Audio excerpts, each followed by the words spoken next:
August is a quiet time for many, and yet here we are with another Google update. Now, there's always some fear and trepidation whenever this announcement comes out, especially in recent years where those of us in the SEO industry have been consistently hammered by recent updates. Perhaps none worse so than September last year, the helpful content update, and then March this year, which was catastrophic for a whole load of affiliate publishers. Speaking to many people in the industry, we keep on saying that as SEO consultants and agencies, we typically serve bigger enterprise clients, e-commerce brands, businesses which actually have their own proprietary product to sell, and therefore a lot of those affiliate sites that were hit probably weren't really our market in the first place.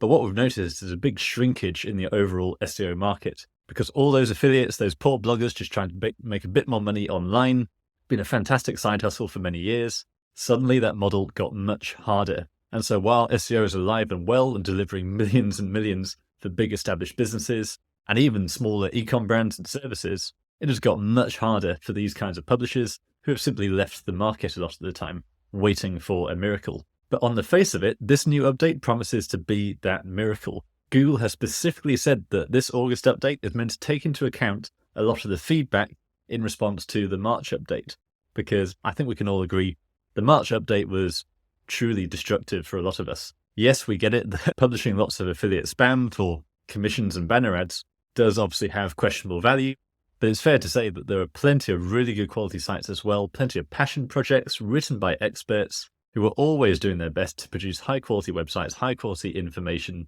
just to make an honest living, and they've been wiped out. So a specific quote that addresses this is, "As always, we aim to connect people with a range of high quality sites, including small or independent sites that are creating useful original content on relevant searches." So this is very interesting because what we found with these successive updates is you could still have Forbes, Men's Health, a lot of big major media brands ranking for traditional affiliate style keywords like best lawnmower, best hair straighteners, full knowing that they were not experts in the subject who had tested each and every product. Lots of famous examples have shown how lots of these are using very basic AI content and yet still dominating Google.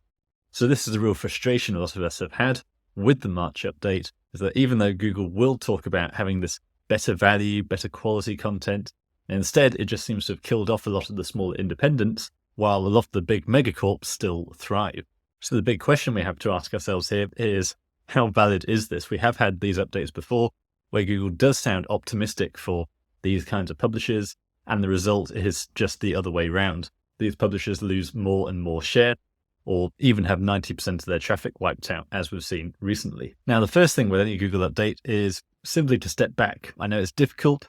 This is going to take a month to roll out, they've said, and there's really not much point in looking at the up and the down in the meantime. The very fact you're watching this video probably suggests you are desperate for answers, and of course I understand that, but as hard as it is, you really do need to just step back and relax. With all business, you've always got to face the fact that there's plenty of things that are beyond your control. So for months now, we've had huge arguments going on Twitter, Facebook groups, people getting really scathing at Google for destroying their business, supposedly. But the fact is, there's nothing you can do about it, and it might suck, but complaining about it isn't going to get you anywhere.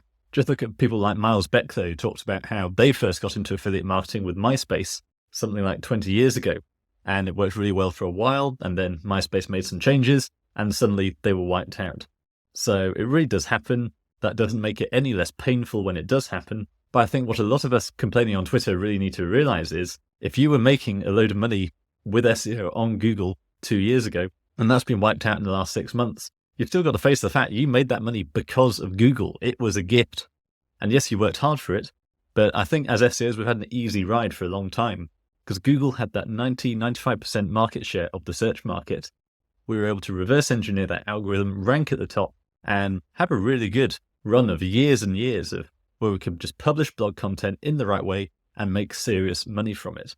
So the fact that that has come down, I think it's important to not feel robbed or deprived, but think you've had a massive gift for a long period of time thanks to a unique set of market conditions. And now those market conditions have changed. However, I know it's easy to feel anxious.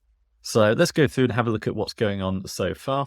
So if we just look at the calendar view on some sites, what I'm really noticing as a pattern is we seem to see a lot of drops around June, July. So for those who aren't aware, in Ahrefs, it was probably about a year ago now, they brought out this calendar view, which was really helpful.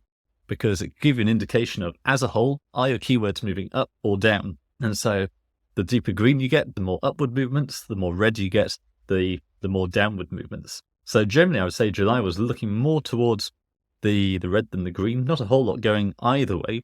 But what we've noticed just before this latest update on 15th of August is actually there were some really solid greens. And every time there's a Google update, those people notice this kind of volatility even before the update is announced. So in this example, keywords seem to be moving up before the update. Another example here was even more pronounced. Now, if we switch this just to the US, quite a lot of red in July, but then starting to get more and more green in August. Plus, let's not forget, if we've got deeper green and deeper red, that's just the volatility we're seeing with the update.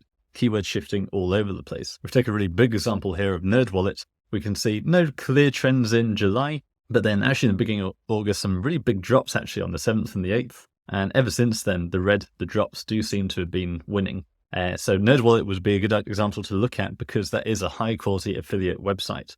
So that's going to be the clearest indicator of what Google thinks of the affiliate market and content-based websites. Now, Ahrefs takes a few days for various keywords to update, so it's still quite limited so far. So if you are concerned, if you have particular keywords that you care about, you can just search for them in incognito to get a vague idea of what's happening. So I was noticing on mobile, a lot of my smaller rank and rent lead generation style sites seem to be hit. However, checking again now, my Cleaners Enfield site is at number 1, my public case study. This was as of a couple of weeks ago. I noticed it was ranking above the map pack, having been down here at number 2 for months. It's just risen up to number 1. You can go and see the case study yourself, but that was basically basic page of ChatGPT content, a few supporting pages, and then a couple of $100 on a press release and citations. That's all it took to rank for this local search. Now, increasingly, these are the kinds of businesses I'm looking at starting, because while Google is really targeting content sites and affiliate publishers, there seems to be a big opportunity available for anyone who either has a product or service to sell, or can at least look like they have a product or service to sell.